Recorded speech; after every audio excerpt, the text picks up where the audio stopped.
टोपं पण उपट ठेवलेली आहेत। त्यानंतर मी अजून पेपराचे गोळे बनवायला चालू केले। तेवढ्यात बघतो तर खूप काय शॉपिंग झाली होती। कलर्स, ग्ल्यू आणि हे कॉइन्स वगैरे त्यावर पण आपल्याला काम करायचं। एका साईडला ह्या आमच्या गँगनी कॉइन्सला कलर देण्यास सुरुवात केलेली आहे।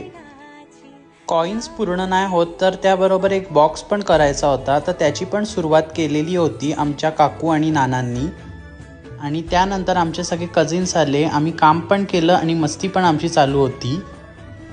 हे जे न्यूजपेपरचे गोळे आपण तयार केलेले होते ते टिश्यू पेपर व ग्ल्यूचं काम आपल्या गँगनी केलेलं आहे।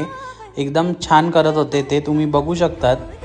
जे कोण नवीन फॉलोअर्स असतील त्यांनी नक्की फॉलो करा पुढचे पार्ट्स बघण्यासाठी। बॉक्सचं पण काम 70 to 80% झालेलं आहे।